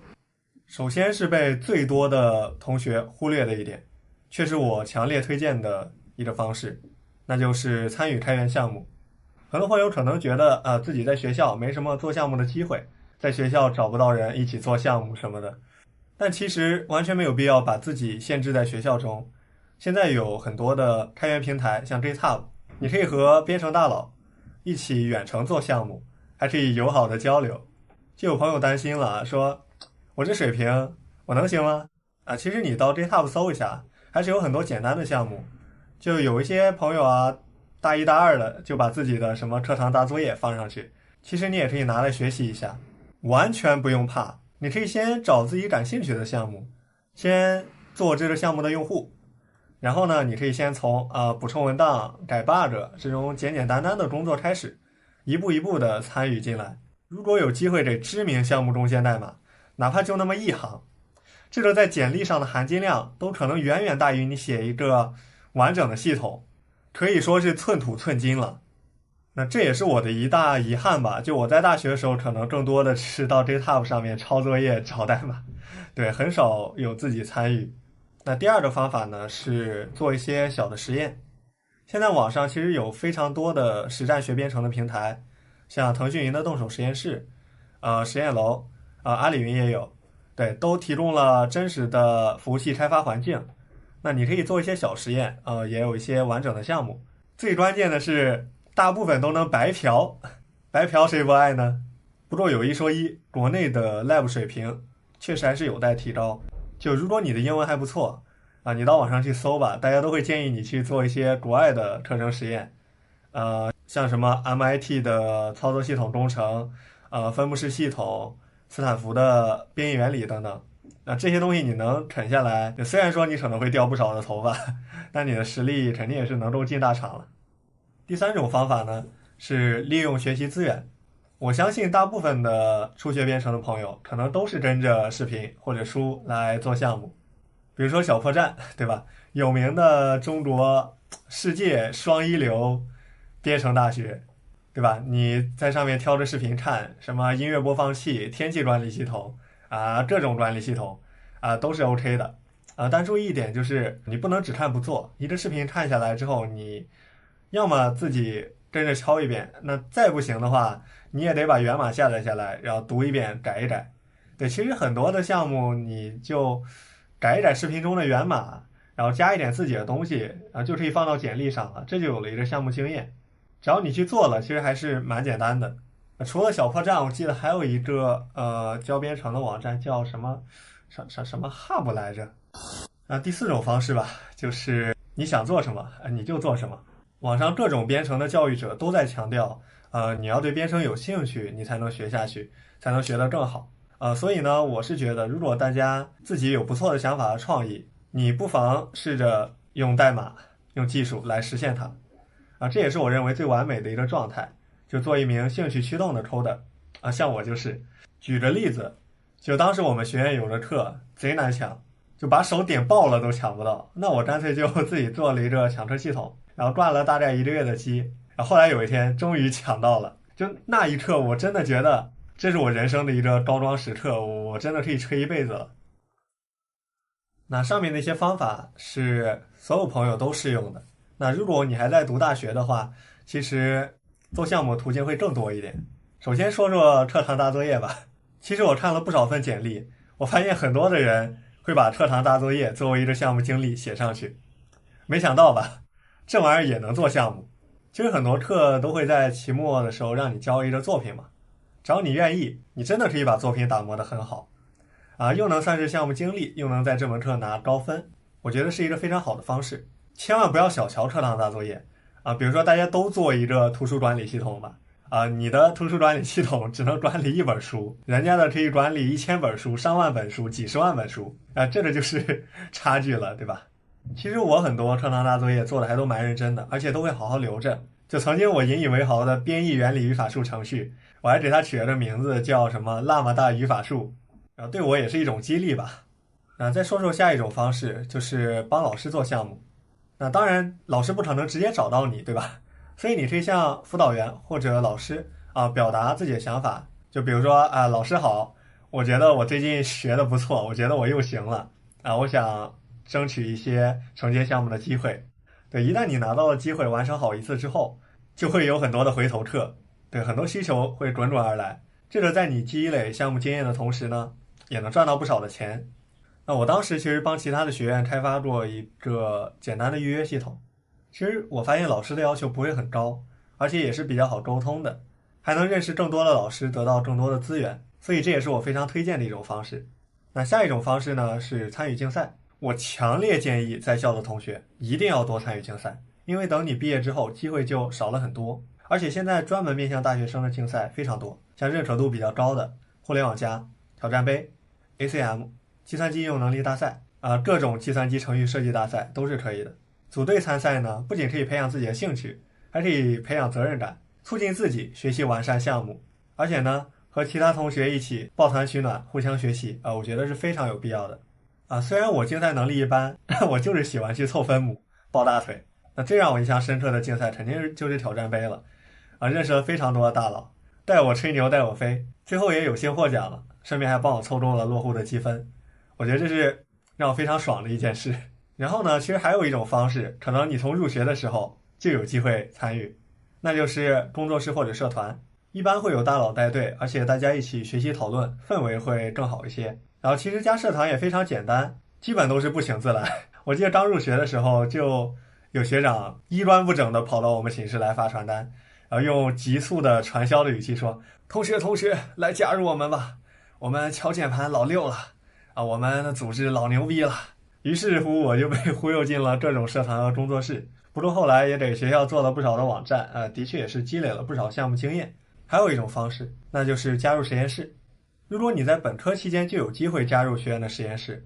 在研究生学长和导师的双重带飞下做项目，我觉得是非常棒的。就我是在大二暑假的时候加入了一个信息安全方面实验室，研究一些区块链方面的理论，还有落地项目。后来也有幸和其他的朋友一起出版了一本教材，确实给简历添了彩，对，也是受益匪浅。那怎么进实验室的话，我觉得机会是要自己争取，还是要多和老师沟通，和认识的学长聊聊，让他做一些推荐，我觉得都是可以的。当然你本身还是要先学一些东西。最后还有一种找项目的方式，就是你可以到网上接一些外包，就可以根据需求的复杂度赚取相应的收益。优点呢就是你可以远程参与，但缺点呢就是你不大好控制，甲方一般屁事儿都贼多，因此我也不建议在学校的小伙伴参与了。就很多的外包确实都挺坑的，就没几年的开发经验，你可能真的搞不定。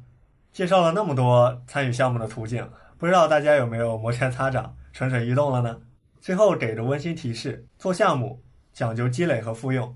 一定要把自己做过的每个项目都保存好。同一个项目，你既可以去当课程大作业，又可以拿来参加竞赛，还能像我早期一样拿来水视频，一举恩德，岂不美哉？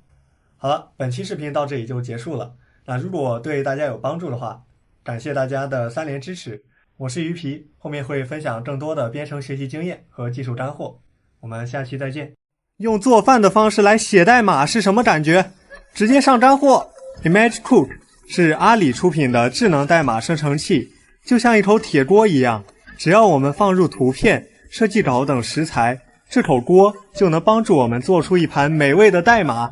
而且据说准确率高达80%。真的假的？吹得那么牛皮，但凡一位程序员都不会相信吧？我自己写代码都写不出来，好家伙，你直接给我生成了？眼见为实，体验下。现在我们就是大厨，先进广场看看别人提供的食材。就这个吧，2个小姐姐。好家伙，这直接把设计稿中的每个元素都解析出来了，可以随意修改，还可以从组件库中挑选别的组件，放进锅里一起煮，还能自由地控制食材的样式和属性等等。如果觉得这口锅生成的代码不够好嘞，大厨还可以自己上手修改解析结果，非常的灵活，还能一键导出代码。在导出代码前，需要先创建团队，然后给团队创建项目，再到项目中添加模块等等。我觉得这玩意儿好像还有妙用，嘿，丢张表情包进去，帮我们解析出了文本，可以换成自己想要的文字。来看看生成的代码长啥样，还是挺清晰、挺规范的。不过这东西真的是给程序员用的吗？可千万别小瞧了它。再看看其他面向开发者的功能，自定义 DSL 可以让你自由控制生成的代码，比如 Will 或者 React。还有插件，可以直接把生成的代码用到自己的项目中，还支持大量的组件库，再也不愁没有食材啦。ImageCook 呢，是运用了机器视觉、深度学习等技术，对图片进行归类和理解后，实现智能代码生成。我们可以简单体验下前端图片分类，传入一张帅脸，什么？竟然识别成了商品图片。好吧，看来还是要继续加油啊！大家觉得这个东西怎么样呢？感兴趣的话，可以直接看看这口锅的说明书，上手真的 so easy。